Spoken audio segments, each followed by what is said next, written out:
What do you do when a family member directly criticizes your videos, your soul work, you, and what you are creating in the world?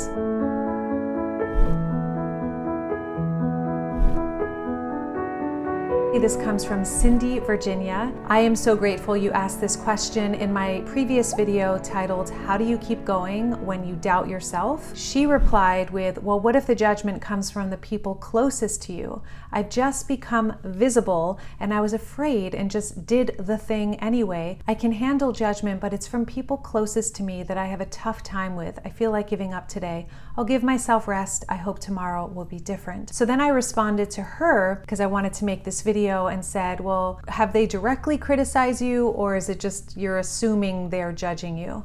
And she said, oh, I can't wait for this video to come out. It was a direct criticism, judgment from loved ones. I'm still going to continue on because I've been wanting to do this for a long time, but it's tough when I'm still vulnerable and new to it. Here's the thing, and by the way, she has an amazing channel. Definitely check her out and see what she's up to. I want to acknowledge you, Cindy, for having the courage to come out and do the thing that you're here to do. I'm going to share with you exactly how to grow powerfully and get stronger and be even more courageous and more prosperous in what you're here to share. But first, I just want to say, when you are beginning, when you are just starting something new, it doesn't have to be making videos. It could be life coaching. It could be any kind of soul purpose work. Whatever it is, in the beginning, it's important to realize that our dreams, when you first start out, it's one little flame.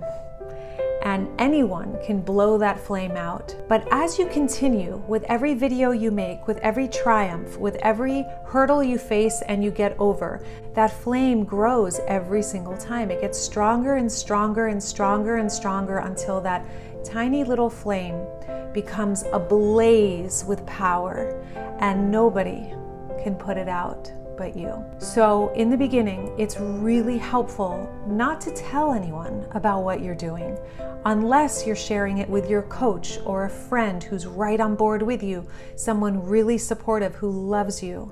This is crucial in the beginning. However, if you're in a position where people have seen your videos and they're judging you, today's video is for you. So the first thing I want you to realize is that your business, your sole purpose, is a rite of passage. What I mean by this is it's going to force you, it's going to empower you, it's going to invite you to become the version of yourself you've been wanting to be. And what that means is you're going to have to release an old version of yourself. When you decide, which is the first step, that you're doing this thing, and then you act and you show up and you make the videos like you are, Cindy, and you keep going with it, you are now on the hero's journey, on the heroine's journey. The true you who's asking to birth from within you, your full potential is going to start birthing through you. There will be contractions, there will be challenges, there will be friction from the outer world. And when you see and experience that friction, it's not a sign to stop. It's actually a sign that you're on track, and that's just the friction that it takes to birth a diamond, or the contractions to birth a baby, to birth yourself, to birth your business, to birth your new audience, to birth this beautiful vision into reality. Anybody who is challenging you is actually helping you become who you're here to be and release the you that no longer serves you. So let me give you an example of this. When I wrote the Diamond Process book, this was 5 or 6 years ago. I had been writing that book for like 10 years, no exaggeration, and I finally got to a point where I was ready to publish it. I had invested money in a writing coach and had someone who was helping me publish it, and I had all these things going on, but there was a final chunk of money that I didn't have to actually publish the book. On the hero's journey, study Joseph Campbell, like look at the hero's journey and apply this to your business, because it is so right on.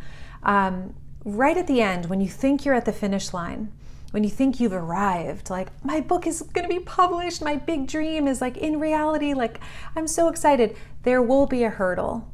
It's one of the phases of the hero's journey towards the end. And it seems like it's over. It seems like, oh, I'm failing. It's not going to work. I can't do it. That hurdle is a stage on the hero's journey. That's part of it. It's part of the beauty. Usually, always, there's a lesson in that hurdle that you've got to get in order to get to the finish line. So for me, this was the hurdle I faced. I had been doing everything myself, which was a pattern in my life. Never asking for help, even when people were offering help, wanted to help. In so many examples in my life, I always said no, and I didn't want to receive because I saw it as weakness. See it totally differently today, obviously. I finally got to the point where it was a breaking point. I had to let the part of me who was a martyr die, who did it all herself die, in order to birth the queen, in order to birth the version of myself who is a published author, who is standing in her power, who is willing to receive so that the greater vision can come to life. I took a stand and I sent an email to 22 people in my life, 22 very close people in my inner circle. It was the most humbling, uncomfortable email I've ever sent. Before I hit send, I felt sick. I wanted to throw up. I felt so uneasy because I was asking for help in the email. In that email, I said, I'm writing a book. I've written my book. It's about to be published. I've hit a wall and I'm going to need help in order to actually publish the book. Here are 3 ways you can help me. If you can do any of these, great. If not, totally fine too. And it was like, connect me with any publishers or resources, that any connections that would help get this book published. The second one was if you want to make a financial contribution that will actually help me get the book published and get some, printed and ready to go. And the third was to simply send me love and light and just see the book published, hold that vision for me. I received an email back from one of the most important people on that list. And the email said, I'm ashamed of you. I cannot believe that you've done this. I did not raise you to take handouts, to ask for money from people. I'm ashamed of you. That was the email from somebody I love very, very much and respect very, very much. I was shattered. I was devastated. Similar to you, Cindy, I didn't know what to do. I wanted to crawl into a ball. I wanted to give up. But I didn't give up because I knew that the purpose, the vision was bigger than my temporary insecurity and pain, and that there was a lesson, that this trigger was bringing me a treasure. And as they always do, so long as we do the inner work, which is what the whole book I wrote is about, the diamond process. So I had to do the work that I had just written a book about, and I sat in a medicinal dialogue, which is one of the steps of the diamond process, and I literally faced off with the person who had sent me that email. And I just confronted it in a dialogue process. Whatever, you don't need to know the whole process. Many of you know the diamond process, but I was doing the inner work. And what I came to was that in my family lineage, it was noble and believed to be noble doing it all yourself and never asking for help. Now, the problem with that is I knew that I would never go further in my success if I didn't learn how to receive, if I didn't learn how to ask, if I didn't learn how to boldly stand in my vision and enroll other people in my vision. So I had to let the part of me die who was attached to being the daughter of this person, who was attached to being a little girl, who was attached to pleasing and doing it the way my family does it, in order to birth the queen who knows her truth, who knows what's pure, who knows that asking is noble, who knows that I am sovereign and capable, and true power is asking for what you want clearly and lovingly, free of the attachment to outcome.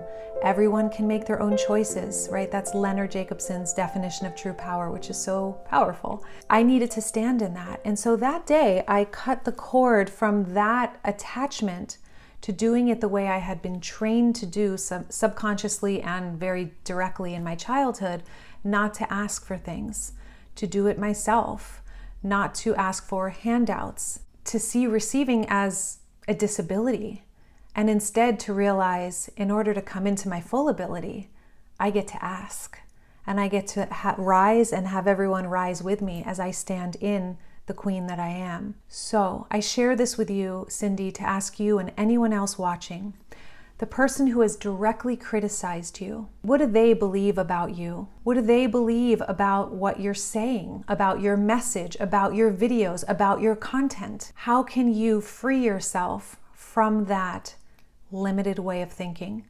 Because I guarantee you that this final stage before you succeed in this endeavor and take your success to the next level is woven in the wall you're facing right now, woven in the challenge you're in right now. For me, that set me free. I ask so much now that it's amazing, right? I still have ways to go, but I'm comfortable in my asking. Which if you run a business, you have to delegate. You've got to grow. Like in order to grow, that's such a big thing. So what is it for you, Cindy, that is asking to happen in your life? The questions I want you to reflect on are, number one, what is the belief that this person has about me or my work or my message? Number two, is it valid? Is it actually valid? Ask yourself, is this true? Is it valid? I had to ask myself, is it true that asking for help is shameful? Is that true? It's absolutely not true. And I had to really dig in. I went deep, deep, deep, deep, deep.